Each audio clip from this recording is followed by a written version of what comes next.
Good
evening, everyone.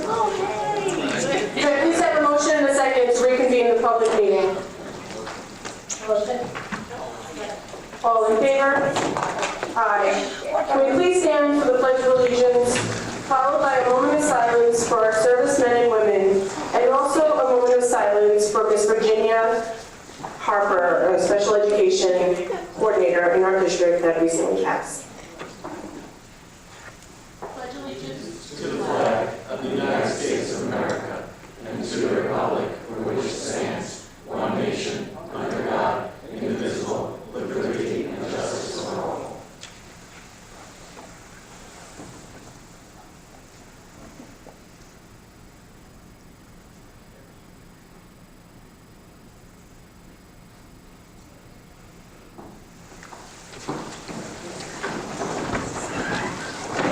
Thank you. District Clerk, please call the roll. Sure.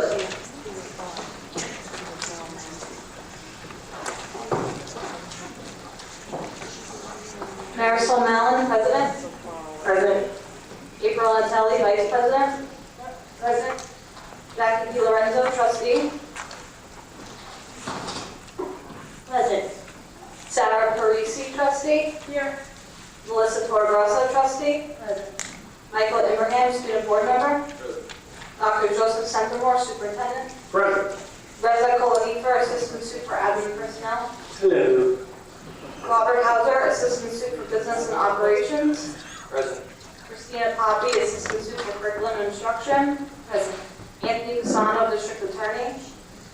Present. John Allen, Assistant to the Superintendent. Present. Lori O'Hara, Executive Director of Professional Development and Special Education. Present. Thank you. Thank you. May I please have a motion and a second to approve the minutes of the October 28, 2025 and the November 3rd, 2025 meeting? Motion. Second. All in favor? Aye. Aye. We have some special kids to recognize tonight. I will pass the floor to Ms. Poppy.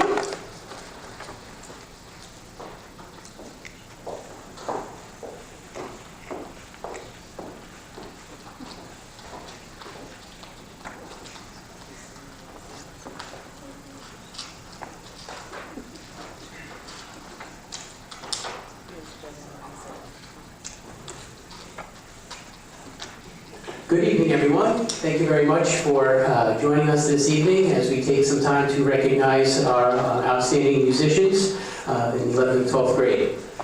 So to start things off, this past weekend, the Miss Cave Suffolk, which stands for the New York State Council of Administrators of Music Education, held their annual all-county concert, which is for the top 11th and 12th grade musicians in all of Suffolk County. These students last year performed a NYSSMA solo in the spring.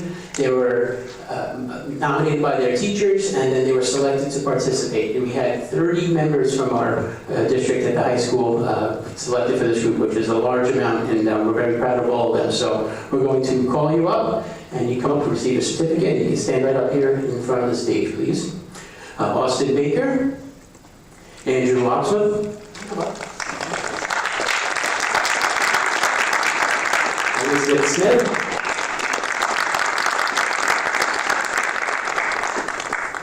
Samantha DeLuca.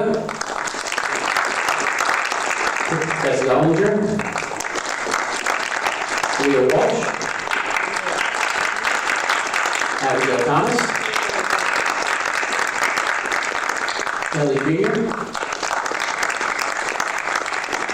Timothy Moulton. Sincere Stallworth. Corey Davis. Bianca Espinal.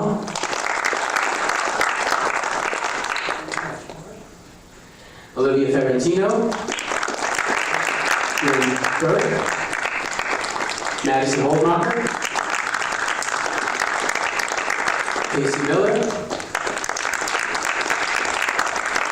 Jenna Banish. Bella Demlin. Anthony De La Rosa. Julia Nishki.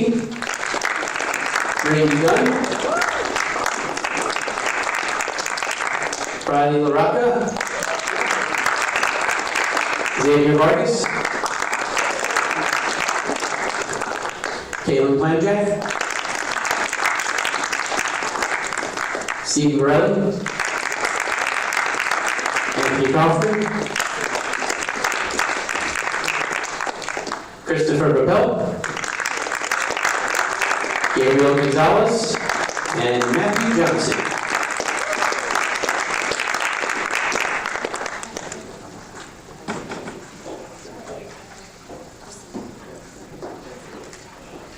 As they're getting themselves set, there were 4 ensembles. We had a symphony orchestra, the symphonic band, a mixed choir, and the treble choir. We had a wonderful performance Friday evening held at Hop Hop High School, and it was a beautiful concert. I know many of you were there. It was great to see you all. Thank you for your support.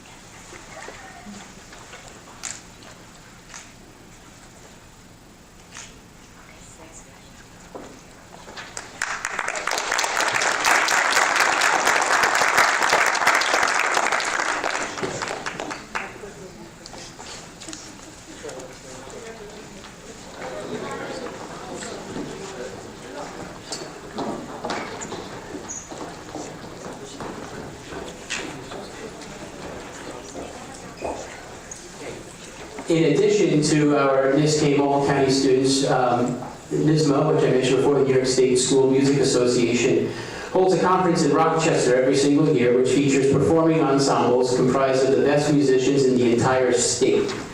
Last spring, there were 5,800 students, sophomores and juniors, who applied for this, who auditioned from the entire state of New York, preparing their all-state evaluations in hopes to be selected. And there were 800 students selected to participate in the festival this year, and I'm honored to say we had 4 students selected for ensembles and 2 for alternates. So those students are Samantha DeLuca, Elizabeth Smith, Riley LaRocca, Casey Miller, Brady Dunn, and Matthew Johnson. So a big hand for all of them.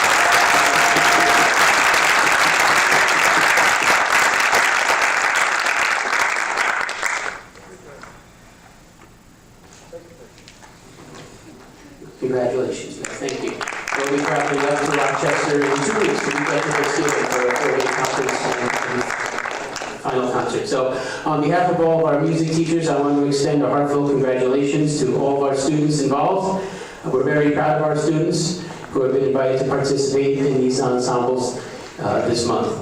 I'd also like to take this opportunity to thank all of our music teachers, all of them, K through 12, for all the tremendous impact they have on our students each and every single day.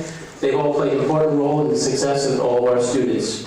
So once again, I'm incredibly proud of all of your accomplishments, and I look forward to seeing you all showcase your talents in the many performances and events that we have in the upcoming school year. So congratulations to you, and thank you for your support. We appreciate it.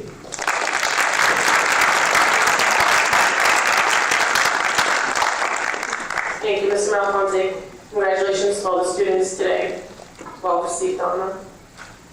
Can I please have a motion and a second to suspend the business meeting and convene the public hearing on the district-wide safety plan, cardiac emergency response plan addendum?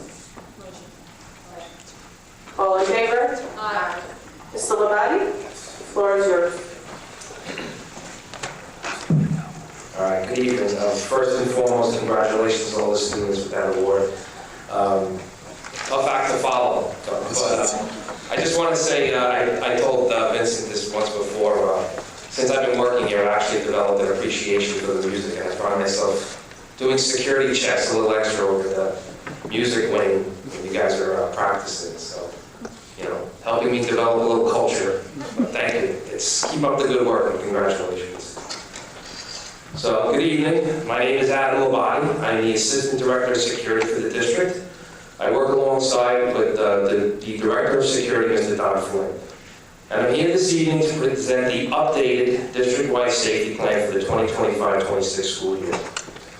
The plan was originally submitted on July 1st, 2025 at the reorg meeting for the 30-day option period for the district, as well as presenting it to the public to allow for public comment and questions.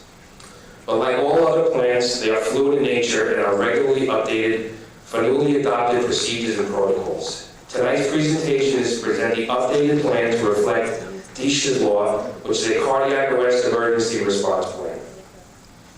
A little background on both the district-wide safety plan as well as DSHIS law. The plan was developed by the district safety-wide team, which consists of representatives from the Board of Ed, administrators, community members, and parents. The team meets quarterly or on an as-needed basis to keep the plans updated and address any concerns needed. The plan is a public document which is available to view on the website, and it differs from the building plans which are submitted at the building level and are confidential in nature due to its sensitive information provided. The purpose of the plan and the team is outlined in the mission statement, and in sum and substance is established to provide for the safety, health, and security of all students, faculty, and staff while allowing input from the community. Like I mentioned earlier, the plan was presented at the July 1st meeting. However, on August 14th of this year, Governor Hochul did sign into policy DSHIS law, which specifies for an outlined procedure and protocols in the response to a school-related cardiac situation. The law is named for a 15-year-old girl from Western New York who tragically died after suffering a cardiac episode while playing basketball. It was determined in the assessment, had there been an AED present, she more than likely would have survived. So Governor Hochul did take all this information and she signed it into law to have a separate cardiac emergency response plan, a separate amendment, a separate section in the plan itself. So she did sign that law into effect early this year on August 14th, actually at Bill's training. That was to recognize Lamar Hamlin, who did, if you remember, did suffer a cardiac emergency on the field during a nationally televised game in 2023. And with the quick response of EMTs, the team trainers, and the use of an automated external defibrillator, he did survive and was able to return to football. And he's actually still active playing, he's returned to full health. So the procedure does highlight the reactions and protocols in any emergency situation. For example, calling 911, securing the scene, calling for help, and any general emergency situation. But much of the new procedure is tailor-made in response to a cardiac-specific emergency. These new procedures include, but they're not limited to, identifying the warning signs of a cardiac arrest, identifying who is certified in the use of an AED, knowledge of the locations of the AED, and lastly, the training and certification of AEDs and CPR. I just wanted to specify the difference between certification and training. Certification is you take the course and you get certified by the Red Cross. The nurses and coaches and trainers are certified. But we'd like to give the training, and this is one thing I see from Connecticut, they're always one step ahead of the training with safety and security. Training is just the knowledge of basic first aid, basic CPR, and the use of the defibrillator. So Don Flynn and his team last year, they put together a program through Connecticut with the high school where we basically trained and instructed every high school student on the use of the defibrillators as well as basic CPR, basic first aid. Like I said, it's not a Red Cross certification, but it gives these students, the faculty and staff, the knowledge of the equipment being used and how to act in the response to an emergency situation. And it was over the course of a week. It was during gym class, and they got every high school student trained, as well as coming to the middle school, and they gave them age-appropriate instruction on basic first aid and CPR. So for the classes, I can tell you, for the classes I was able to observe the training, I got such great positive feedback from the students, faculty, and staff. A lot of the kids were participating, raising their hands, asking questions. And a couple of the kids, like walking out at the minimum, they said, "Oh, at least I know where the defibrillator is now." And part of the instruction of that is the defibrillators are so basic. They're very simple to use, and when you open them up, they actually walk you through. Once you hit that power button, it shows you step by step, and it actually tell you verbally, remove the pad, place the pad here. And it's very simple to use. And these kids have the understanding that, God forbid, a student has to use it. They have the understanding and the knowledge of how to use it. So I'm happy with any comments or concerns, but you can submit any questions to the email at safetyplan2025-26@ccsdli.org. Thank you, and I look forward to a successful 2025-26 school year. That was the end of my speech from the summer, but I'm still looking forward to it. Thank you, Mr. Lavani. Anybody up here have any questions for Mr. Lavani? Does anybody in the public have any questions? Question. And I'm going back now to years that this is on here.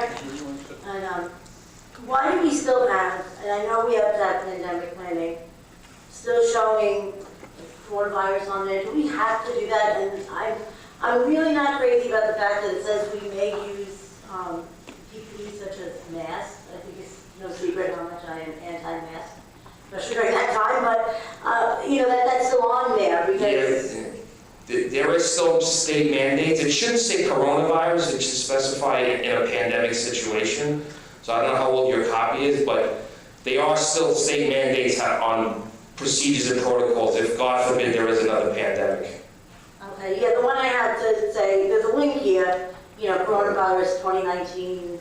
Yeah. So I'm just, that was. Yeah, but that was something that was added, and it continues as part of the plan. God forbid, there is another one, but we hope we never have to actually pull that part of the plan out.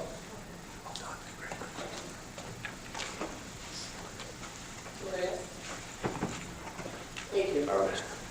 Can I please call for a motion and a second to suspend the public hearing and reconvene the business meeting? All in favor? Aye. We now have a presentation on the low-income senior citizen exemption and low-income disabled persons exemption. Mr. Hauser. Sorry, Bobby, before you speak, I know a lot of students are here, and I know you have school tomorrow. If you do not want to stay, you do not have to.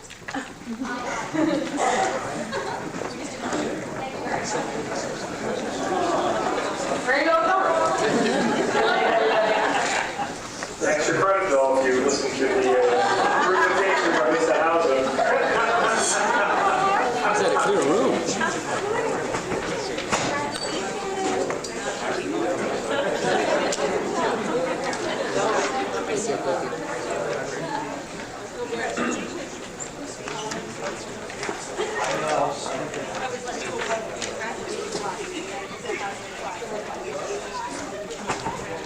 Good evening. Just a few things before I start. Number one, I made a few extra copies of the presentation that you see up on the screen if anybody wants to help himself with a copy. Second thing is I want to thank Dan Zeiger, the Town of Islip assessor, for her assistance. And I also want to thank Connect Block resident, Mr. Steve Sisti, sitting up here in the second row, for his assistance in communication as well.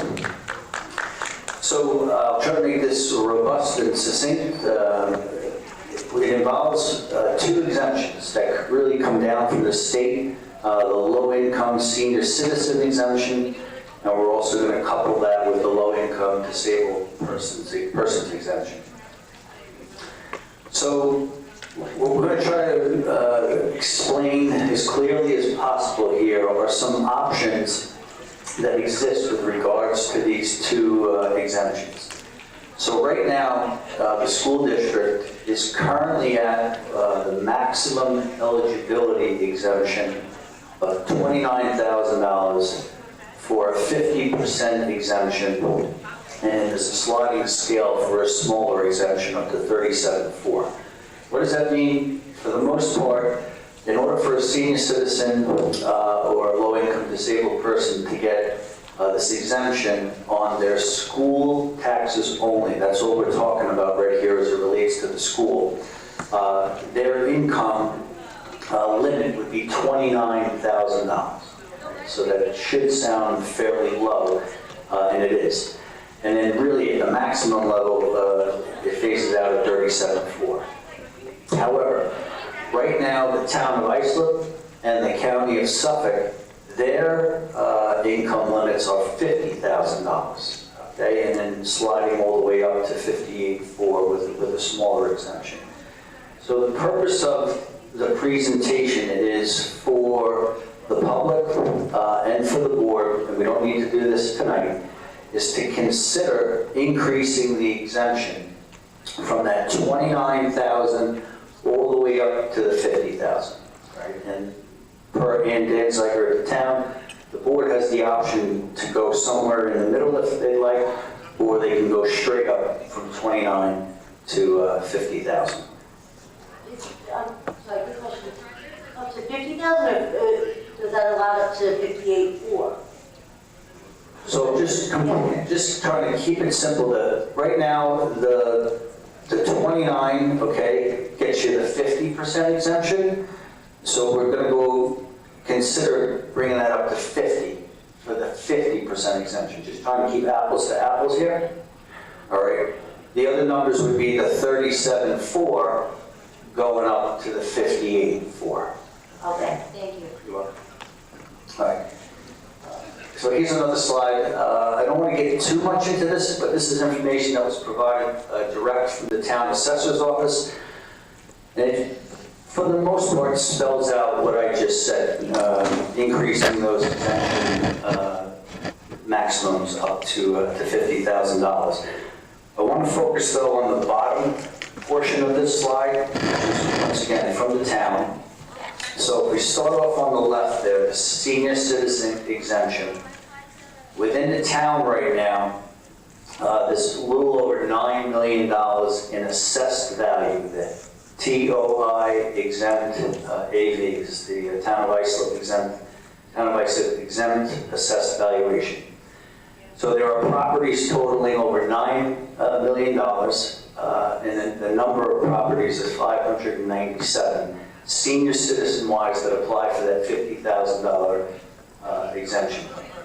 If you carry it over to the column that says CCSD, which is the school district, okay, right now there's just shy of $4 million. It's $3,916,000, and there's 269 parcels in the district that qualify for that lower income $29,000 number.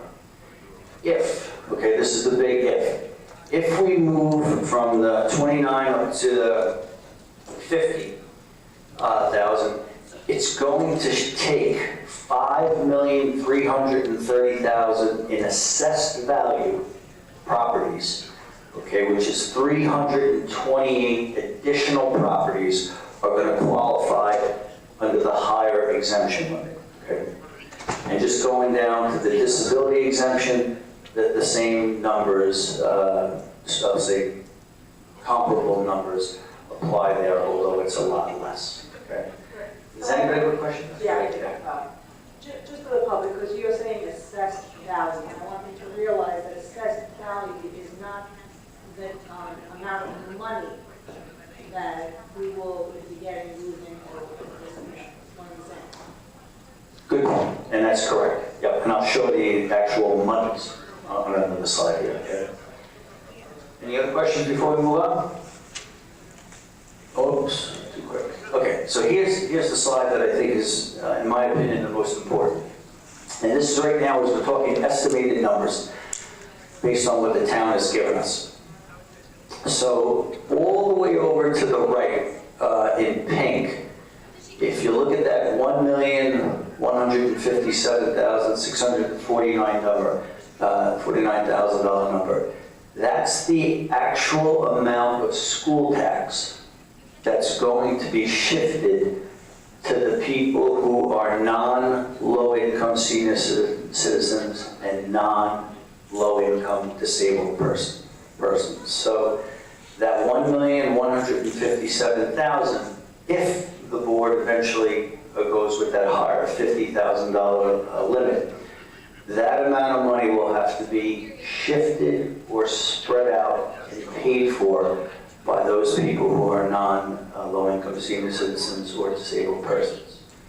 If you carry that pink column down at the bottom there, I gave estimates here of how much a particular residential homeowner would have to pay to absorb their share of that $1,157,000 number. So for example, if someone has a home that's assessed, okay, and you'd have to look at your tax bill to see what the actual assessment is.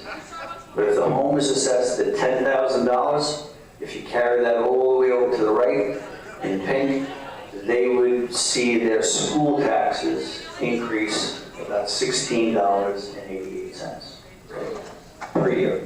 Yep. And then for the most part, you know, I did it in increments of 10,000, so it's really just going up by the $16.88. And even at the high end, the $50,000 home, carrying that all the way over that particular home would have to pay $84.40 in school tax for the entire year. Okay. Any questions? Yeah, I have a question. We're talking about spreading out the burden, essentially, for the other potential burden to the other residents.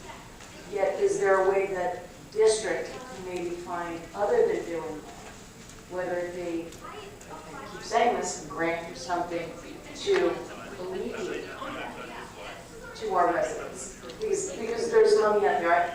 Essentially, the district finding that money. So yes, to answer your question, especially when we do the budget for the school, if we can find grant monies that can come directly into the general fund of the district, a bit different from the special aid fund. So if we can find monies that the district can take advantage of and receive into the general fund, that would play a role in reducing the actual tax levy to everyone in the district. So what you're saying is it doesn't necessarily have to be a perceived burden on the residents of the community, monetary burden.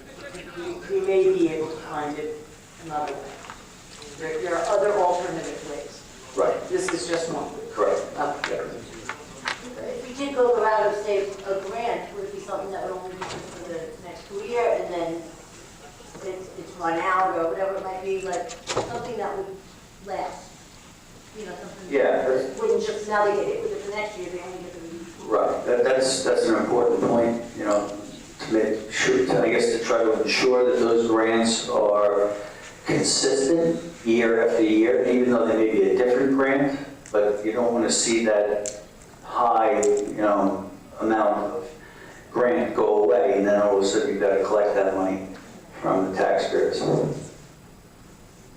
But it is prudent that we take care of our seniors, for not special needs people, because honestly, there are some seniors that have lived here their entire lives, and they lose a spouse and they lose that part of the income. So, you know, we have to try and figure something out. Yeah, I definitely agree, and I really want to thank Steve Sissy. I cannot say enough what he did for our senior citizens in our community. He has met with all of us. He made us binders. He went through every aspect of how much it means to be seniors to stay where they've been living for years, to ensure that they can live in our community. So I really, what you did for the community members, it's amazing. Great job.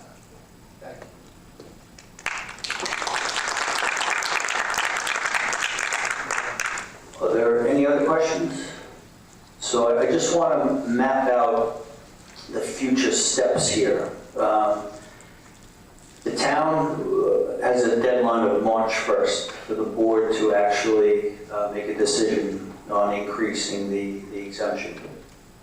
If the board feels comfortable going further, and the board wants to adopt the higher limits, we could do that at a December meeting, and we could do that at a January meeting as well. We don't have to wait all the way until March. Okay. But if there are no other questions or no other information that the board wants us to bring back in December, and the presentation is finished. And thank you, Bob. You're welcome. Thanks all together. I know it takes time. Yeah, I would be fine with doing it sooner. If everybody's okay with that, I am fine with that. Yeah, good job. I'm fine with sooner. Why wait? Thank you, Mr. Hauser. Do we have anybody from Orba? SEPTA? PTA Council? All right. Mr. Ibrahim, do you have anything? I do. Hold on, I just have to pull out my notes. All right, so firstly, this Friday is the annual Freshman Awareness, which I know everybody's very excited for. I'm going to be there volunteering for that, and I know I was there for the training. There's a ton of upperclassmen there volunteering, as well as a ton of faculty members volunteering for that, so that's going to be a lot of fun. This year is not a sleepover. I don't think it was last year either. Yeah, I know, like, for me personally, I know that event was very important and helped me kind of acclimate to the high school, so I'm very excited for that. Beyond that, I know that there's a lot of things going on right now with the holidays. There's a lot of people, or a lot of clubs and organizations in school working on stocking the Connect Well Food Pantry. Today at the Honor Society meeting, we made a motion to, for I believe it was like $200 to get food for the food pantry. And I know there's a number of clubs, like I said, doing food drives. So that should be going well soon. And then the start of winter sports was yesterday. So all the winter sports are beginning. And today, I think the students have it at different times because it was during gym periods. But there was an assembly through the outreach program, and they brought some students who have been going through rehab from substance abuse in to talk to us. And I just want to say I really prefer those types of assemblies over the ones where it's like kind of like an adult or a professional coming and speaking, because it feels like a bit removed from the situation, whereas when it's somebody who's like our age, who's in it, we can relate to them, it feels a lot more meaningful. So I just wanted to share that. I thought that that was a positive experience for a lot of people. Great, thank you so much. I just have one question onto that. Michael, I loved everything you said, and I agree with all of it. I want to let everybody know that the Drug and Alcohol Committee that we have within the district actually brought in that assembly, and I thought it was, just like Michael said, it can make more impact when it's school-age children going through similar situations that our kids are, knowing that they can get that help. So I love that you have that feedback. Thank you. Yeah, just really quick. I went to the assembly. I went to that assembly. It was extremely powerful, even for the adults in the room, though, which was interesting. The way that you're saying that the adults don't feel as powerful, like when the kids hear it. Like there was quite. I was sitting around 50 teachers who were like almost in tears and some of it. It was wonderful. They were shout out to Mr. Monica too, because it was really an amazing presentation. I agree. Question for Friday night. Do you think that the kids would prefer to do a sleepover? And what's the issue with not doing it? I think, my favorite part was, one of my favorite parts was the sleepover, because it's a little bit less structured. It's kind of just like, you have fun with your friends or whatever. Right. But I remember, so my freshman year was a sleepover, and then my sophomore year I came back and volunteered. and I remember there being concerns over getting chaperones for it overnight because, no one wants to spend their Friday night there. And I know that sometimes coming from participating in it, then to being kind of more of a chaperone as an upperclassman, it gets a little bit out of hand, so I can see why. But I think you do lose a bit of that connection when it's a sleepover and you feel a little bit more natural. But I'm sure it'll still be great. Is there any way we can find out if the kids want to do that, have a sleepover, how we? So the kids do. Chaperones? The kids do want to do it. Last year, I know Jax and Jackie and I, we advocated fiercely for the overnight. We had our own freshmen that wanted to do the overnight. There was just a lack of chaperones, like Michael had said, and there wasn't an ability to do it, so they reimagined freshman awareness, if you will, and that's what they came up with. Okay, so my issue with that is, we have to find a way, because I feel like, yet again, I'm saying this, these kids, it's systematically being pulled back. We don't have First Valley anymore. We don't have certain out-of-town school trips. We don't have enough chaperones. How do we fund the chaperones? Okay, is it contractual? How do we do this? Because we never had this issue in the past. Okay, and honestly, the kids shouldn't lose out. I mean, do we then open it up to parents? I don't understand. Where there's a will, there's a way. Okay? I genuinely believe that. So let's find a way instead of consistently cutting things out. Because that's what's happening. So I agree with you, where there's a will, there's a way, except parents, chaperoning was not an option. They are not certified, they're not background checked. There's a lot of security and logistical issues with that, so we couldn't have that be an option for us. Well, okay, then stipend, then look into the contractual issues of it, because honestly, let's do it.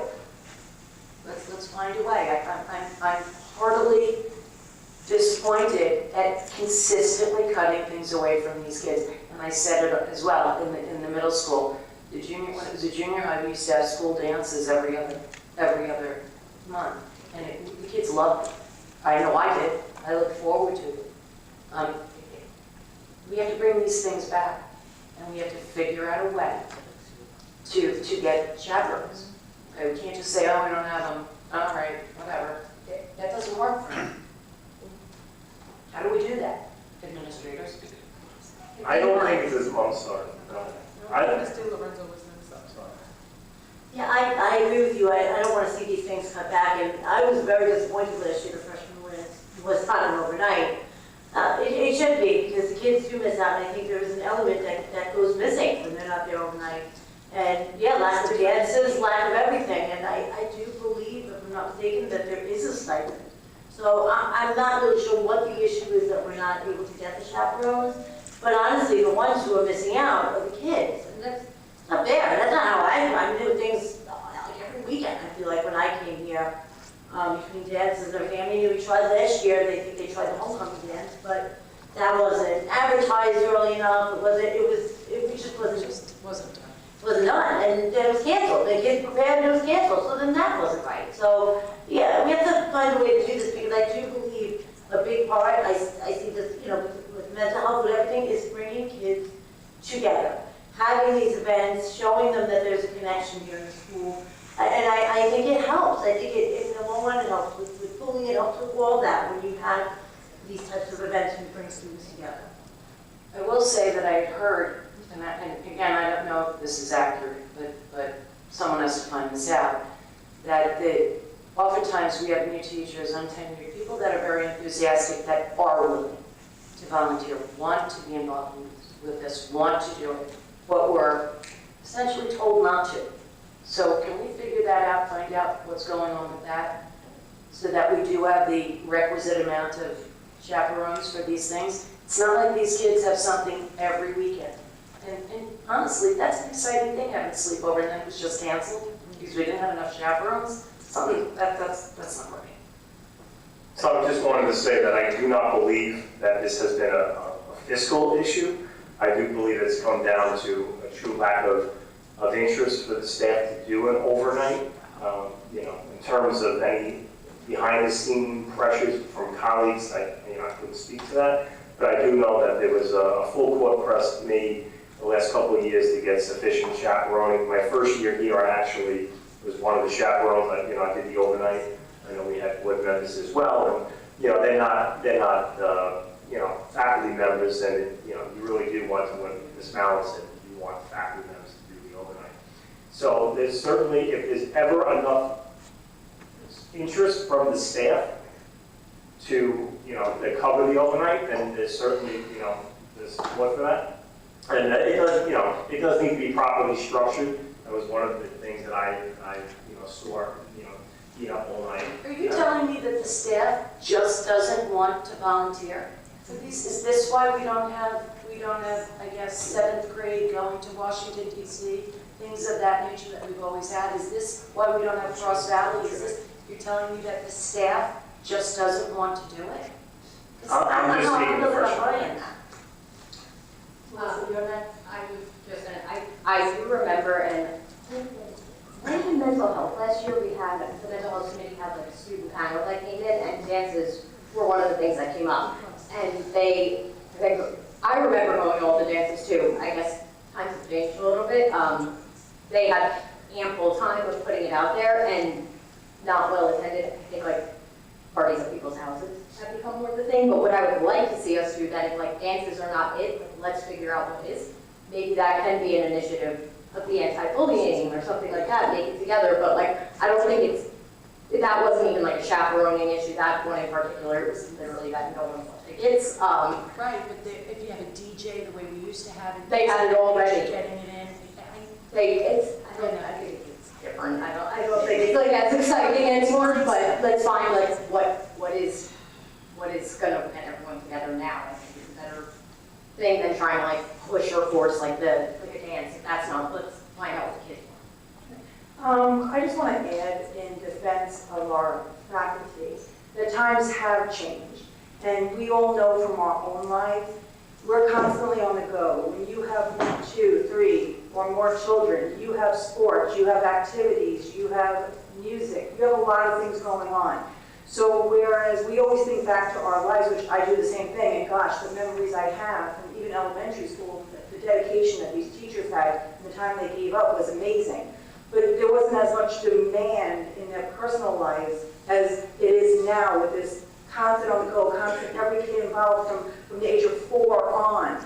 I just think that society on a whole has changed in this shift to constantly needing to be there and be somewhere. It's much harder for faculty to dedicate time than to the school. We do have obviously amazing staff members who do dedicate the time regardless of the fact that they balance out. I mean, we have people at this table who do the same thing, and the life-work balance. But I just want to, make sure that we're realizing that how society has changed and the demand on all of us. And we definitely see with all the events across the district, one of the things I was going to bring up is all the great Veterans Day events and the big role that the staff play in all these events throughout the school year and giving up their time as well. So, it's one of the reasons. So I don't feel a need to defend the staff. My mom used to work here. She was a teacher here. I get it. I don't think times have changed that much. They've always had children. Some have sports, some don't. Some have dance, some don't. I think it might be a negotiation contractual thing, but it definitely needs to be addressed. Whether it's, I don't know, but we can't just take away all of these significant things that are life-enhancing memories for these kids, okay? Because we're saying things are tough.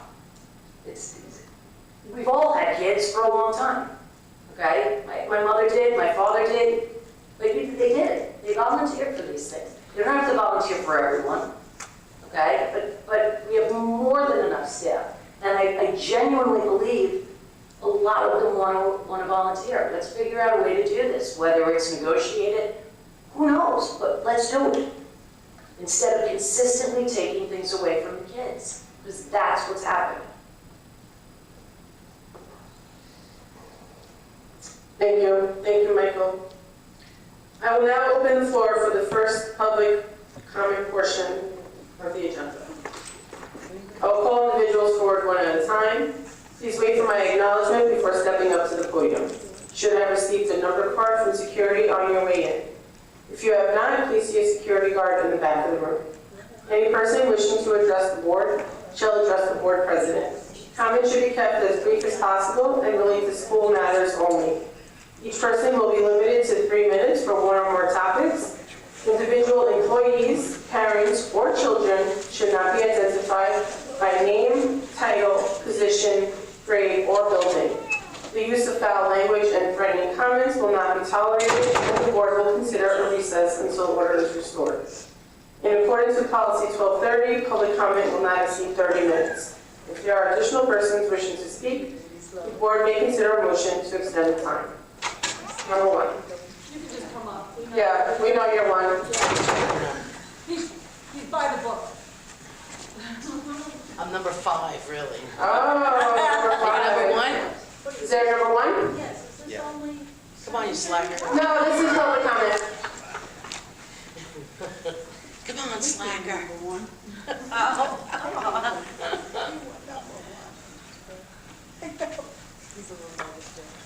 Hi.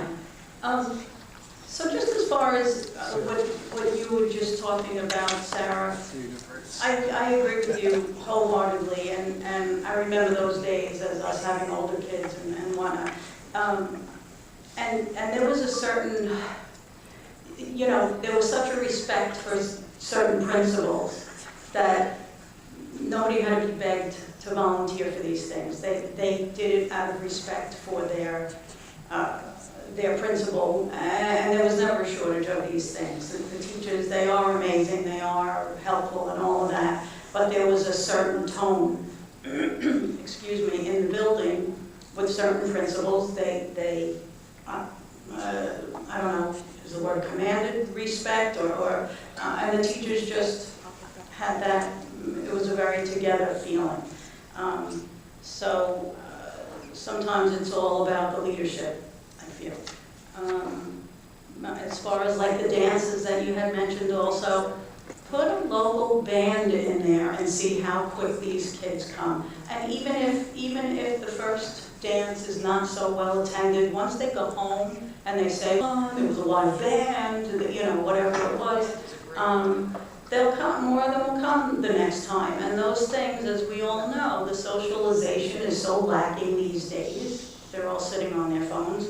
So I feel like that's a good thing to bring back as well, just to get these kids together and their faces out of social media, which kind of brings me to my next thing, and I apologize, I haven't been here in a few meetings now, but the phones, do we not lock up phones in this district? I was at our own meeting at school and talking about the phones and the state laws and the things, and someone made the comment, Connecticut, they don't even require the kids to put the phones away. Is that the case? Is there no pouch? Did we not do anything about that? Our policy states that phones are to be put in their lockers at the beginning of the school day. And That's our policy. you think that they are? Why did we not do the pouch thing?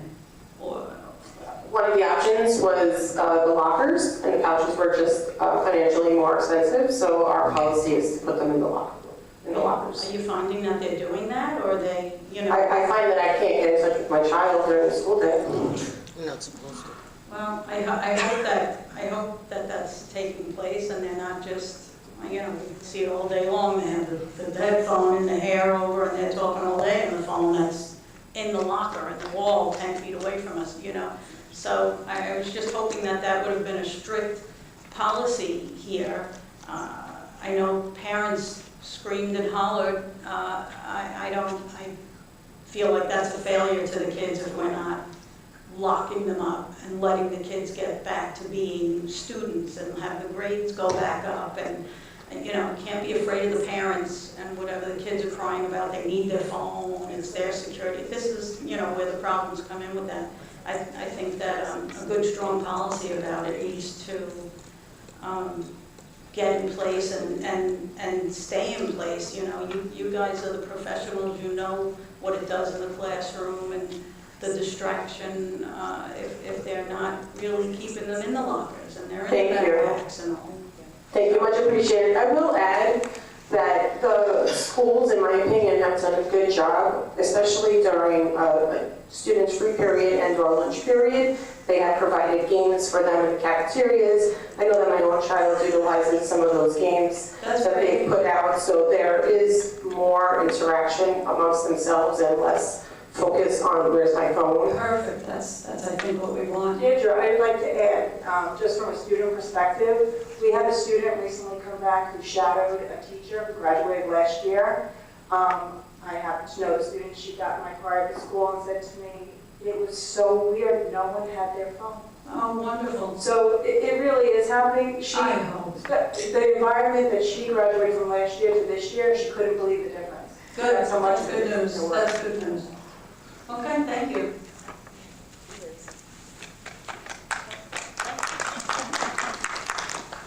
Thank you. Number 2.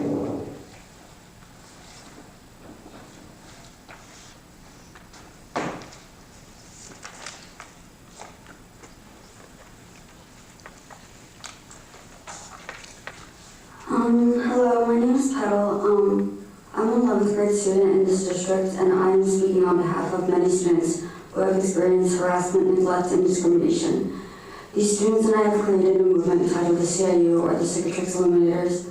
This means to highlight your imperfections as they do not make you any less human. Can I just ask you, I'm sorry not to interrupt you, but can you step back a little from the microphone so I can hear you a little clearer? Yes. Thank you. So this means to highlight your imperfections as they do not make you any less human. The CIU stands against child neglect, and we stand against the system failing to protect us. I was in a car accident on October 31st, 2024, and I had severe injuries, including 2 cardiac arrests. While recovering, the English tutor that was assigned to me missed every session. I just can't let you say any step members' names or go into any... Oh, I won't. Okay. She only showed up to the first session and only asked about the accident during it. She was paid for this. She also exploited my trauma and got people to chip in to a gift card that was never given to me. After returning, staff obsessively focused on the accident. In June, I wore shorts to school, and because it was around... I don't mean to interrupt you, but I think you're getting into a personal realm right now, and our attorney actually just asked me if you wanted to step out to the hallway and speak to him and the superintendent before you share any more personal information that's being recorded. It's okay. You finish, if you want to finish. Yeah. No, I'm just giving her the option, that's all. No, I want this in public. I have healed scars on my legs, and staff interrogated me multiple times even after I explained that I was in therapy, had a psychiatrist, and was not suicidal. They insisted that I cut myself because of the accident, and they asked highly inappropriate questions such as, do you get piercings instead of cutting yourself? They repeated harassment caused psychological damage to me. I spoke out about my experiences, and many students reported different offenses. This includes failure to protect students from racism, homophobic discrimination towards students, other students being harassed for scars, a long history of sexual harassment being excused, a failure to address felonies, a staff abusing authority, multiple biohazards, and more that I cannot list all of them publicly because some people are in lawsuits, and I will also not be publicly saying these without people's consent. Almost all these issues were reported to administrators, and they have done nothing, or they have abused their power.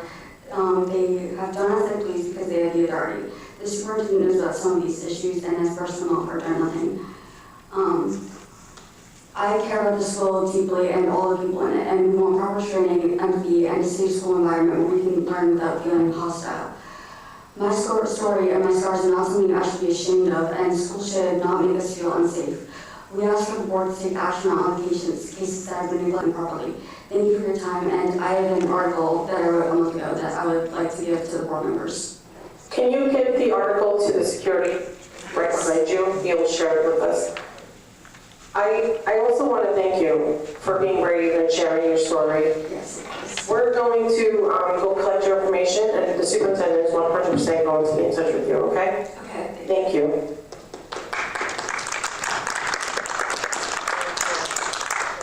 Do you want to go in the back over there with the attorney and the superintendent? They just want to get your information just to follow up with you tomorrow. You're not in trouble at all. Help you.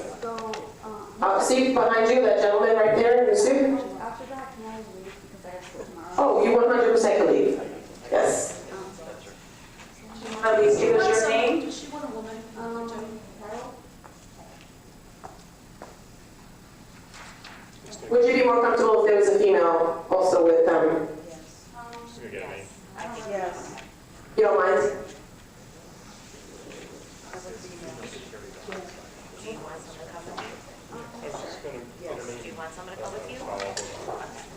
Miss Hoppy's going. Oh, Miss Poppy. Miss Hoppy, yep, thank you.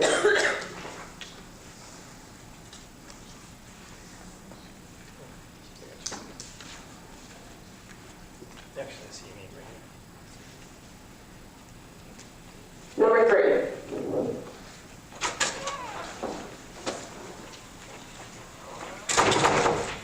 Hello.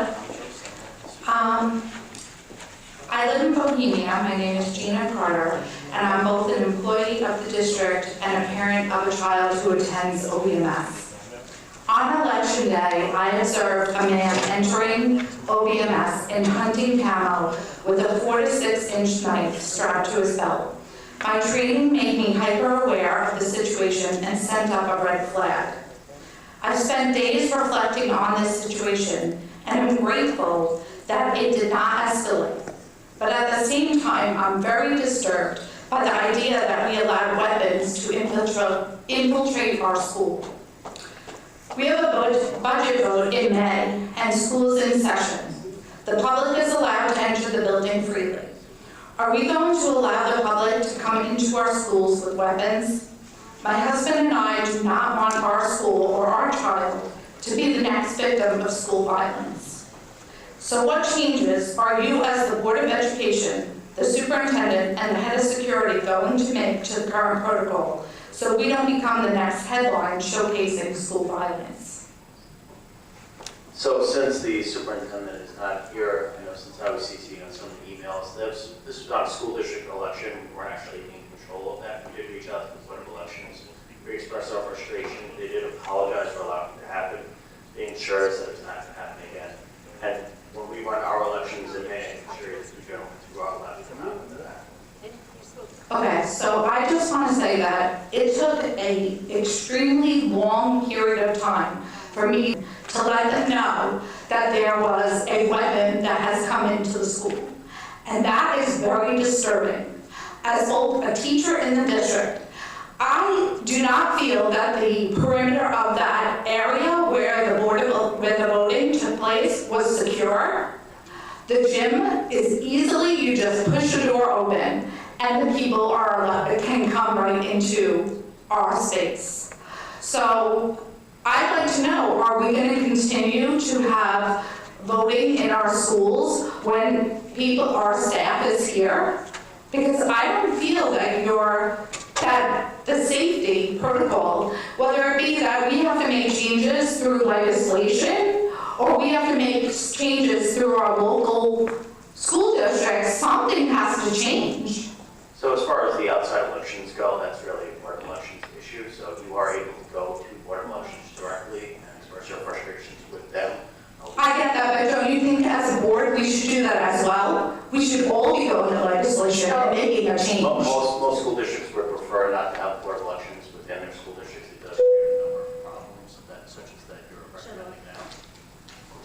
But in the future, if you do have an issue, you can reach out to the Board of Elections. We have reached out to the Board of Elections almost instantaneously when we heard that complaint. The Board of Elections did apologize and assure us that it's not going to happen again. And we do have security, whether you see them or not. They are right outside those elections, making sure that's not getting into our schools. Well, we could make a change by not having it in our schools. Again, Maybe having it at the public library or one of the other buildings, but not having voting in our schools. we have to have our school district elections within our schools, but you can certainly reach out to the Board of Elections and ask them to choose an alternate. I will. I'd like to just join, thank you, Mr. Fasano, because he was in the loop with this. I was just stepping out to speak with one of our students. So when this was brought to my attention, which it was right away, I agree 100% that the board officials overseeing the polling should not have allowed that individual to enter. So I immediately reached out to the person who is kind of head of the region, and like Mr. Fasano said, agreed 100%, apologized, and was going to address it with that person. So agree with you 100% that it should not have been agreed. And I'm just looking for, at what point does our staff go from being outside in the parking lot to into the building? I mean, the weapon entered the building. So, I know that the person that's on the outside is supposed to be for school shootings, but is it bringing a weapon into the building enough? Or is it because it was in that part of the building at that moment? That doesn't count? Because that area was supposed to be secure? Because it's not. Let's be fair. Go into the gym. You can push the door right open. And you can't tell me that those people that are working there are not going into the park to use the bathroom. They're entering our part of the building. It is not secure. So there are things that we have to do within our building and locally, not just through legislation, that are going to make changes that are going to keep all of us safe. That's the goal. I mean, I sit here every single year. I listen on superintendent's conference to different lectures on how to be safe, we do lockdowns, we do fire drills, we do all of these things. Thank you so much. And it is being addressed. I know the superintendent is in concert with security, looking at all things, and I appreciate you bringing it up. Number 4.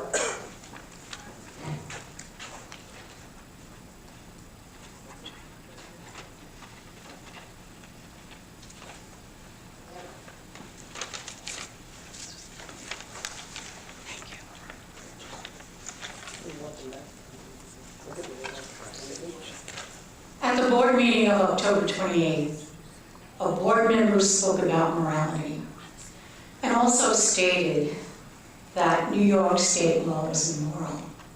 I found this offensive to members of the LGBTQ community, and I wanted to bring and share with you voices that are far more qualified to speak about morality. Catholic bishops and sisters, Lutheran and Episcopal ministers, and rabbis. So let's have a go. Catholic Archbishop John Wester of Santa Fe, New Mexico stated, "It is our Catholic duty to affirm the dignity of transgender people and to defend them from harm. To our transgender siblings, may you always know that the image of God resides in you and that God loves you. It is critical that we do everything we can to prevent any further discrimination or harm to our transgender brothers and sisters." 6,000 Catholic sisters created a statement of solidarity which states, "As members of the body of Christ, we cannot be whole without the full inclusion of transgender, non-binary, and gender-expansive individuals." The Episcopal Church created guiding principles for the inclusion of transgender and non-binary people. It states, "We will protect the rights and respect the dignity of transgender and non-binary persons, refusing to reject, judge, and belittle or in any way dehumanize them." The Central Conference of American Reformed Rabbis created a resolution on the rights of transgender non-conforming people, supporting full inclusion and the use of preferred names, pronouns, and opposing discriminatory laws. Conservative Judaism, the Rabbinical Assembly of Conservative Rabbis, passed a resolution affirming the rights of transgender and gender non-conforming people, encouraging synagogues, schools, and camps to become more exclusive. Lutheran Bishop Eaton stated, "We must stand together faithfully advocating for the full human dignity of our transgender and non-binary siblings." And I haven't even scratched the surface. I could go on forever with religious dignitaries standing and using the words dignity, love, and respect. And they have the words of morality. And I just want to say, if a board member feels New York State laws are immoral, that board member can always resign. Thank you. Thank you. Number 5.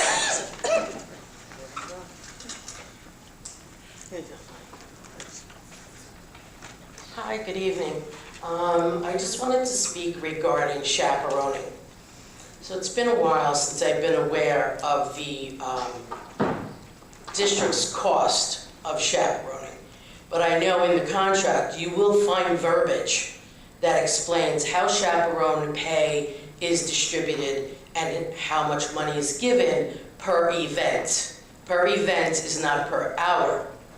So if you have teachers that are making anywhere between $54 and $115 an hour, I can assure you that your stipend for chaperoning is not equal to, equivalent, or near. It's something like maybe $18 to $22 an hour. So you could clearly see that teachers are not going to be thrilled to chaperone, nor will you find other people in the district who would also fall under that category. So I would suggest that the contract be read, and the next time you negotiate and allow for it during budget negotiations, where we're not, and I know this is terrible, I am a taxpayer, we're not saving the taxpayer. If you choose to save the taxpayer and not get to the 2% or be anywhere near it, then it's going to affect what you can provide to your students, to your district, etc. So be aware of that. A budget is coming, and if you want to, I won't use that word, if you want to critique it to the pencil, then no, there will be things that you cannot provide your children. So I just want to address chaperoning as one issue, but you may want to look at others. So please keep that in mind as you're reviewing budgets and all contracts that will be due within the next year. Have a good evening. Thank you. Number 6.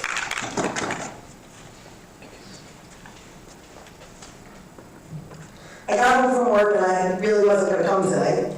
But then I heard you guys talking about my favorite thing, freshman awareness, and I decided that I had to come and set the record straight for what you guys are all saying, and a lot of it isn't true. So, number 1, freshman awareness is one of the best educational programs in the district, run by 2 of the best teachers, and also all of the terrific people that have volunteered over the years. It is true they do not get paid enough. And that is why for the last 2 years, Marisol, you and I, we spoke about this. We fought to have them be paid a double stipend or to get paid something additionally because it was an educational program. There was grant money funding for it over the years. That was, we made a budget line under Mylan August and Lee Kennedy when they were on the board. They made a budget line to make sure that this was a fully funded activity so everybody could be involved because it was freshman awareness. Because of that, it should have been over the years when it was under different leadership at the building, there was a lot of support for it. But over the years, it wasn't support. You need to have support from the top down. You can't have board members in with the building leadership, last freshman awareness, hanging out. That's not what freshman awareness is for. I know myself and Jackie DiLorenzo ran around last year helping all night long. I know that I stayed over 2 years ago the entire night and was walking hallways. I mean, I don't know what to say other than so many people volunteer. But if you're going to be there, then actually be there and help. So many people show up, but they're not really there to help. The kids love it. You see the kids in the hallway, you see how much they get out of it. I know from my own experience that my children had 2 totally different experiences with it. One enjoyed it, one didn't enjoy it, but for different reasons. I would never take the one that said, oh, I didn't enjoy it, because I actually said at the end of the night, and I know Dr. Sensimore saw it too, my child at the end of the night was dancing and having a good time. And I went up to them and said, hey, I thought you said you don't like this. But some kids don't like sharing their feelings, but they have to. It's part of growing, it's part of getting to know other people they don't know. It's a spectacular experience for the kids, whether they enjoy it or not, they learn a lot. I hope that you all go, or whoever does go, and you actually put the time and effort in. And if you want more people to volunteer, I agree, you gotta change the stipend. It's much longer than anything else. And the other thing I want to bring up is pet rally. I advocated strongly and relentlessly for you guys to have the kids coming out of the helmet, and we did it last year. Reluctantly they did it. I knew it wasn't going to continue, because if you don't have a voice on there telling people to continue, it doesn't continue. And therefore this year, done, wasn't there. Why? That is something easy. I agree with Sarah as the last note that what is going on in this district? Where are all the trips that are overnight? I get it, you say that it's hard to get people that are willing to do it. What about the people that are willing to do it? Make an incentive for those people, incentivize it. Kids deserve to have fun. You have to educate the whole child, not just what works for whomever. Thank you. Number 7. Can I come back? I agree with a little bit regarding, there needs to be clarification of the stipends in which the district pays, and that's regardless of contract. If you have a staff member who's running a club or a program, etc., they should be withheld to a standard. How many chaperones will be needed?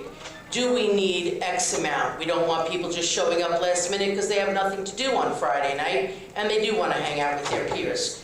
So there maybe needs to be some very specifics regarding clubs, activities, how many hands are needed. I'm sure there's probably a requirement, whether it's a policy of how many chaperones per student, but that all needs to be looked at as well. Because you don't want to be paying someone a stipend and then they're just pushing work out onto chaperones. We want the people that you're paying to actually be doing the work necessary.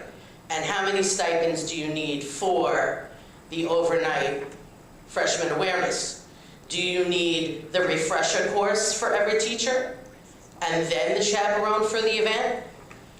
I would think that our teachers really know how to chaperone.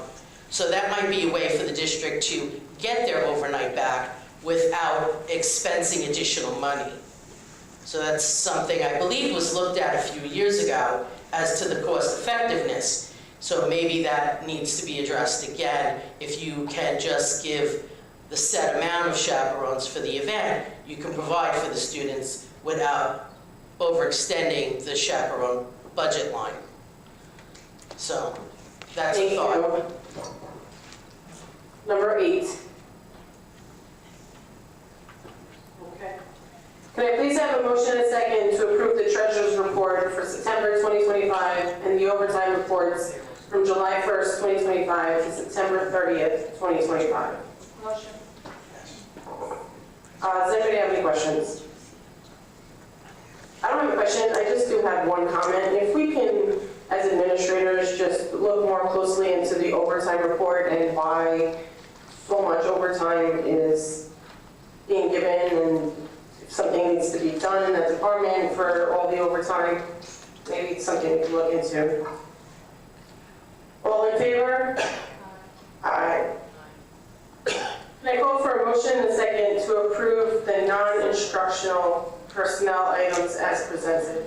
Motion. That's the non-instructional, that's the one that's regular. Can I have a motion and a second? We did. All in favor? Aye. Aye. Can I have a motion and a second to approve the instructional personnel items number 1, 2, and 4 through 12? Motion.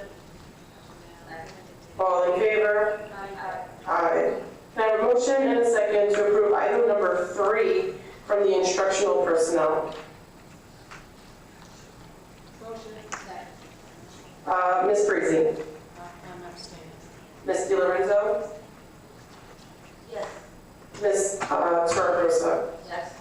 Ms. Iantelli. Yes. And I am a yes. Can I call for a motion and a second to approve items 2 through 8 of the consent agenda? Motion. Second. Are there any questions? Just a question. Number 6, just if you can elaborate on that, the student teaching, why those particular schools, just a background on that. The affiliation agreements? Sure.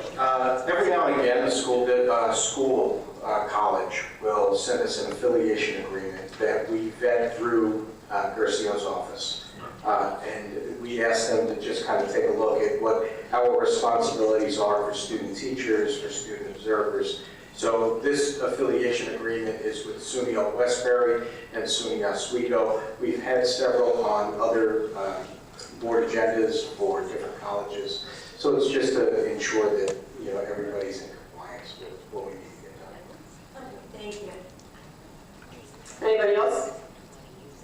All in favor? Aye. Aye. Superintendent's update, Dr. Sunmore. Thank you very much. So last board meeting, I talked about some of our wonderful partnerships that we have. So tonight, as part of my update, I want to, because we recently have Science National Honor Society students participate. So Science National Honor Society have been working at Pickman-Bremer Wetlands.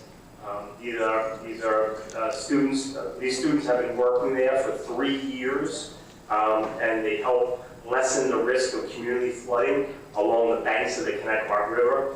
They plant native land and aquatic plant species, trees, arrange rock walls, create gravel walkways, they mulch beds and weed gardens to foster a healthy ecosystem and to beautify the conserved properties in southern Oakdale. So this is another one of those, outreach partnerships programs that we're looking to highlight as often as possible at our board meetings, in my videos, and we're also working on a mid-year mailing to the community to highlight a lot of the great programs and things that are happening in our classrooms and beyond. I did recently just send out today a communication regarding safety concern that was brought to the district's attention by administration and also by Suffolk County Police with regards to the increase in utilization of e-bikes and e-scooters, especially with the e-bikes. They can be, that these are all motorized vehicles and they can certainly obtain pretty significant speeds. So, I just wanted to share that information with the community that went out a few hours ago tonight, and just to say that, e-bikes, e-scooters, there are requirements of age that don't even apply, for anyone unless they're at the high school level. But we do not allow e-bikes and e-scooters on school grounds, so we can maintain a safe school environment, students, staff, and our community. I want to acknowledge, I mentioned it briefly earlier, all the great work around the district with regards to Veterans Day. One of the hallmarks of Connecticut is the great job we do all year long, not just one day a year, to honor all those who have served and continue to serve our nation in the armed forces. Just a great job across the district, all the schools, lots of activities, special events, and inviting our veterans into our buildings. Really a great job by our staff, our admin, and certainly with a lot of these events, parental organizations like PTA played a direct role. We've also had to continue to have a great deal of honor society induction ceremonies, speaking to the academic progress of our students at both the middle level and the high school level. We just had the OBNS National Degree Honor Society, the High School's World Language Honor Society, and we have the Math Honor Society, Blue Alpha Theta, and the Social Studies Honor Society, Rho Kappa, at the high school this week as well. You heard about freshman awareness. We also have OBMS holding their Triumph Talent Show. It's also been an incredible time for our athletes, our student athletes. It was an incredible fall varsity season. We had a lot of teams make the playoffs. Tennis and gymnastics won league titles. We had several students earn individual honors. We were a deal of swimmers, divers, and cross-country runners competing in states and regionals. And of course, both our girls and boys volleyball teams are Suffolk County champions, and just an incredible run by both teams. The girls advanced to the Long Championship. It was a heartbreaker, but boy, what a match that was. And the boys are continuing to the States, and they will be in Rochester this weekend. So that's one of them, and we wish them good luck. A reminder to our community that Tuesday, we're going to do our annual emergency preparedness drill for all schools, the 15-minute early dismissal. Just want to once again congratulate all of our student musicians who are on this evening. And as the calendar now will soon turn to December, there will be a plethora of holiday winter concerts, and we invite our entire community. It's a great night out to see our students of all ages perform. Very talented. Thank you to the PTSA who hosted this past weekend's Holiday Craft Fair, and as always, thank you to all of our building PTAs, to SEPTA, to ARVA, they are our music and art boosters, to the athletic boosters, to all of our civics associations, especially this time of year, helping with the food and clothing drives, and to Rotary, who plays a big role in helping with our local businesses and partnerships there, and especially with apprentice opportunities.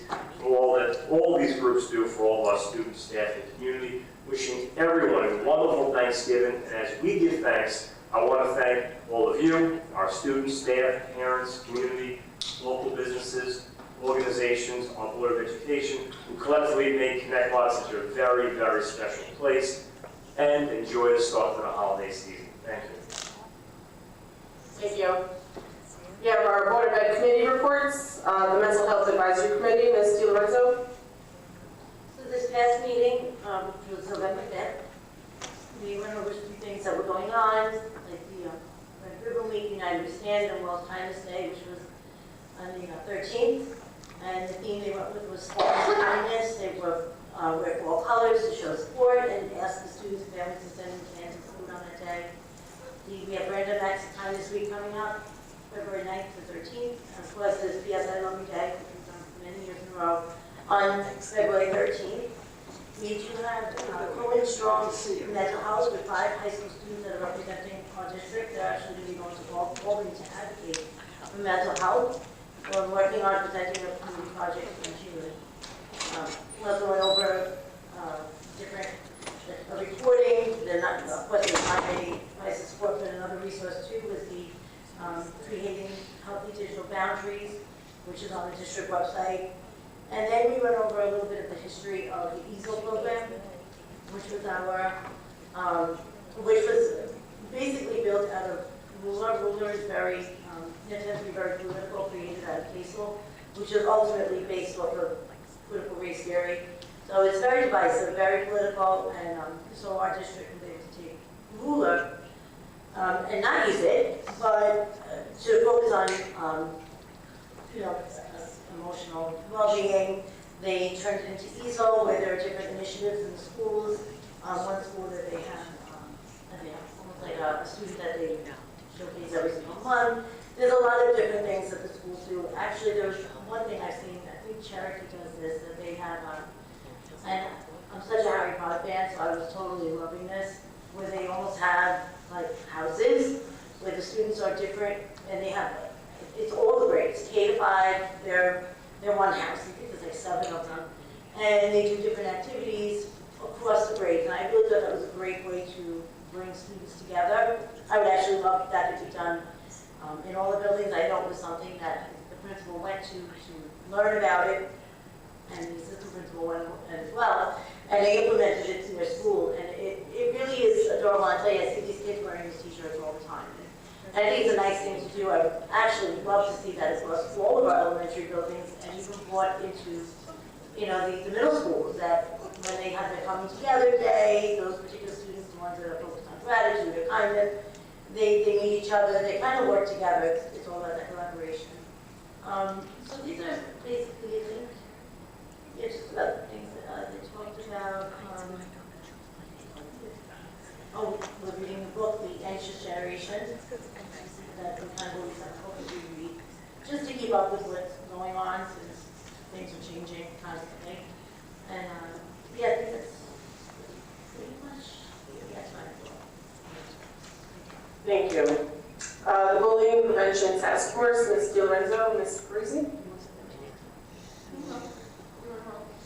All right, so again, it's a task force that was kind of built from the Mental Health Advisory Council, so they did, again, mention the volunteer kindness, but we did go into some talking about, bullying and what we can do for, for this problem, and, and it is an issue, and where they're trying by, training some students. We have students that are being trained in an ambassador program. I believe they're being trained through LICAD to try to, it's kind of similar to a little bit with what Michael touched on, that students want to hear from students. So as much as, the adults can get up there and do assemblies about all sorts of things, having the students bring it to their peers maybe will make a little bit of a difference.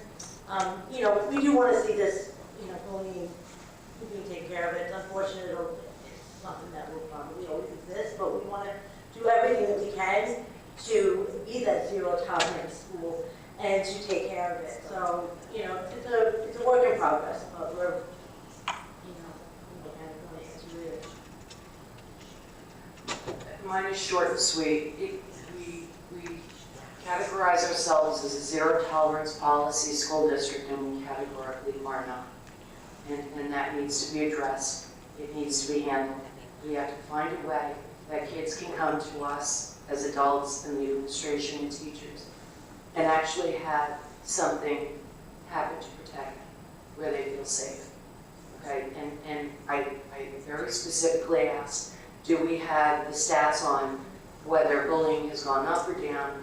And you can't, the stats don't just constitute, I know legally it does, these DASA reports, but oftentimes there are 2 and 3 complaints before it gets to the level of DASA. There are some kids that, as sad as this is, don't have parents that are willing to go up or have the time to do it. But these kids are feeling like, hey, what's the point? Why am I going to do anything? Why am I going to complain if nothing is being done? Especially at the secondary level. Pulling them in to sing Kumbaya and really putting the victim in a position where they're kind of facing off with the actual bully doesn't help. So we have to find a way to fix this. We have to find a way that every kid feels safe and every kid feels heard. That's my thing. That's what I'm looking to work towards. I'd like to do that with the people on the task force. Thank you. We have the emergency management. That was myself and Ms. Terracosa. We really discussed the district-wide safety plan. I mean, I really can't get enough of Mr. Labate for giving us the district-wide safety plan, so thank you. Did you want to add anything? I think that's really all we spoke about that time. Board of Ed topics. We have district updates. Ms. Sinatelli. So, like Dr. Seymour said, our goal this year, one of our goals, is to highlight the positivity in the different programs that we have within the school that I don't think many of our community members know about. So, the update for this week is Connecticut recently was recognized as a high school that boosts strong academic programs with a variety of advanced placement courses and honor options. Students at Connecticut consistently perform well on standardized tests, with many school scholars earning recognition in state and national competition. The school maintains a graduation rate above average. We participated in the 19th annual Adelphi Apprentice Challenge. 10 of our National Business Honor Studies students joined peers from 28 Long Island high schools to develop and present marketing plans with the Jovial Financial Credit Union. 2 of our students advanced with their teams to the top 5, and all that participated demonstrated teamwork, creativity, and strategy. They all did a great job. We also participated, many of our high school school students in a work-based learning program. Students recently toured the TriTech Real Estate Company's Station Yards Phase 2 development site in Ronkonkoma. They gained first-hand insight into the many trades and skills involved in large-scale construction projects. Students learned how to collaborate, how the collaboration between carpenters, electricians, plumbers, masons, and other skilled trades. They got first-hand experience in, like we talk about all the time, that everybody is taking the path to college. This was showing students that if you take a path into these type of trades, what they are, going to be experiencing and how it works in a construction site. I thought it was a great hands-on experience for anybody who wants to go into a trade. I really thought that was amazing. I also thought it was great that Duffield Student Council is back for the first time since COVID. I mean, that's 5 years. The fact that it's back, I think it's great. Their council's overall mission is to promote positivity and appreciation, which, of course, we can never have a lack of. I also would like to congratulate one of our Italian teachers for winning the, she was named Teacher of the Month by the American Association of Teachers of Italian. This is Miss Costa. I believe she's in my high school.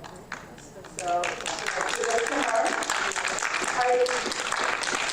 I also would like to piggyback on the bullying. Last board meeting, I did ask Ms. Poppy for some information because we had participated in a training about character building and how it's so important to have character building back into our elementary schools. She has provided some information, but she is going back to get more, but I wanted to provide an update to let you know that we are taking the bullying seriously, and we do know it starts at the kindergarten level up. And if we are not educating our students from kindergarten through the 5th grade, what are we expecting of them in middle school and high school? We have to give them the building blocks in the early years to make sure that they excel during the secondary session of their life.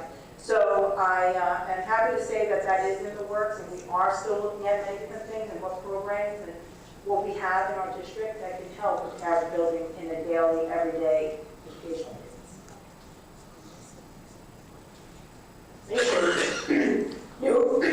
Excuse me. New apartment development, Ms. Iannatelli. So I just want to quick touch base on this. I know many community members have seen posts on social media about on November 20th at Town Hall, there's going to be a meeting about a new apartment complex that potentially could go up on Montauk Highway in Oakdale.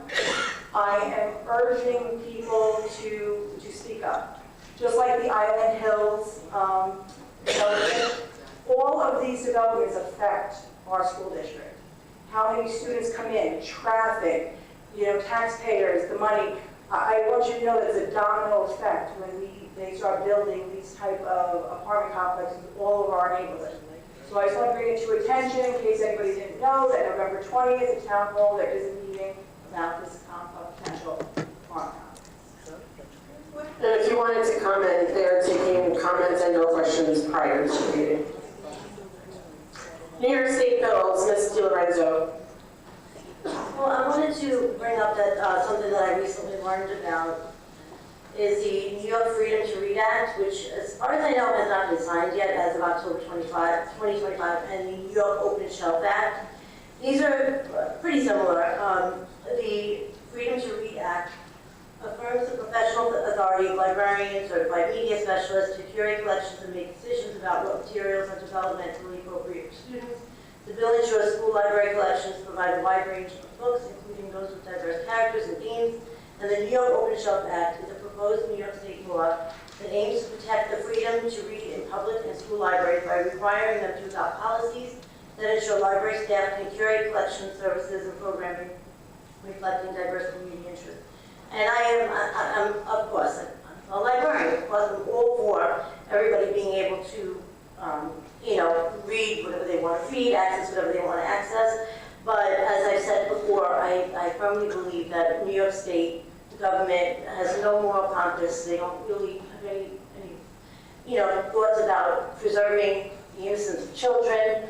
So given the way that things have gone, I just think we need to be very careful as to where this could go as a slippery slope. We want to make sure that we are still preserving the innocence of children, because we do know if you go to a supermarket and somebody hands a child a pornographic magazine, well, that's illegal. So not sure why that would be okay in a school. Just because it's a school, it's still not okay. They're not minors, so, and I'm not that anything's happening, I'm just saying we do know that these things exist in collections. Want to be careful because I don't know where this could lead us. You know, parents do have a right to know what their children are reading, and they have a right to protect their children from materials that they don't want given to their children. So I don't know if I can ask you, Anthony, how this affects us as a school. I know how it affects me at work. It essentially identifies anybody from, if they give a child something, well, they don't get in trouble for it. So that's a slippery slope that I feel I'm concerned about. So right now, to my knowledge, the bill hasn't actually become a law, so I'm not familiar with it. I will discuss it. Okay, thank you. Thank you. Does anybody else have any more topics? Okay. Does anybody in the public have a public comment? Me to speak at the... Yep. Yes, I do. Okay, I will now open the floor for the second open public comment portion of the agenda. I will call individuals forward one at a time. Please wait for my acknowledgement before stepping up to the podium. You should have received the number card from security on your way in. If you have not, please see a security guard in the back of the room. Any person wishing to address the board shall address the board president. Comments shall be kept as brief as possible and relate to school matters only. Each person will be limited to 3 minutes for one or more topics. Individual employees, parents, or children should not be identified by name, title, position, grade, or building. Use of foul language and threatening comments will not be tolerated, and the board will consider a recess until order is restored. In accordance with policy 1230, public comment will not exceed 30 minutes. If there are additional persons wishing to speak, the board may consider a motion to extend the time. Number 1. I have two things I'd like to say. The first is about chaperoning. The word on the street in the high school, it's not about time, it's not about money, it's not about not having a great leadership at the high school, it's about trust. I can tell you, for sure, high school teachers do not want to chaperone because they do not trust the Board of Education. They do not trust that you'll have their back if something happens, because they've seen board members pick on teachers for ridiculous reasons in the classroom for curriculum. They just don't want to do it. So you're going to have to refocus, if you want chaperones, to find out how you can recreate trust. And the second thing I will say again, if New York State law is that immoral, and a Board of Education member must follow New York State education law, the only recourse is for you to resign. And also, librarians have their own code of ethics that disallow librarians to be censors. So that's all I have to say. Thank you. Thank you. Number 2. Just to clarify, I'm going to stick up for all of you right about now. The Board of Education, in the last decade, I have watched and witnessed even people who dislike one another go to battle and fight for teachers and executives. I've seen it, I've watched it, I've been part of it. I've seen us actually try to fix things just because we can't tell people in the public at the time. People do go to bat for the educators and staff that do chaperone. The same people chaperone because those people, a lot of them want to or have a reason for it or they're close to retirement, whatever the case is. It's a nice thing that they do. It really is, because the kids couldn't have these wonderful initiatives, functions, events without it. But something has to be done. Because years ago, their Board of Ed was not much different, and at the same time, people were, it seems that the leadership in the building has changed. However, the board keeps changing here and there, yet it's still, they don't trust you. They don't trust you five, they didn't trust when it was me up there, they don't trust when it was a different board. So at the end of the day, it's a lot of excuses. If you want to work and help children, you do. The people who volunteer, you see the same faces, and I get it if you're just, a lot of people have their own children, have their own things going on, you can't begrudge them for that. But there should be an incentive. When I was saying it before, and I think it was misunderstood, is when we looked into the stipend, it wasn't the correct stipend for an overnight event. You weren't going to pay, they were being paid for a one function when it was really two pieces to it. It's not just the hours, you're working like double time, you're working overtime all through the night.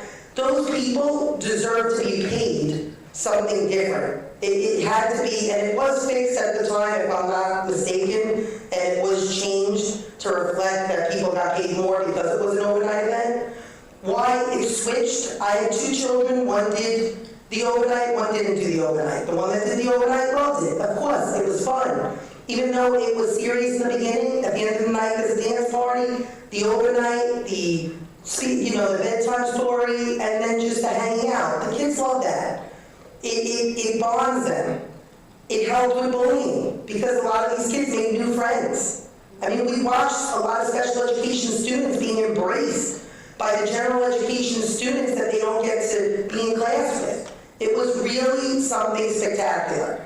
You should do what you can to get people to volunteer, but hearing that people don't trust the Board of Education is that's been said for years under all different board members, and at the end of the day, I'm telling you, there are people up there I do not like and I would not vote for. However, I've been in exec with them, and nobody is out to get the teachers. That is just such fictitious lies that go around because people just don't like other people. At the end of the day, I know specific events that happened on trips, and I recall people up there battling for those people alongside me, so I know what we did. Thank you.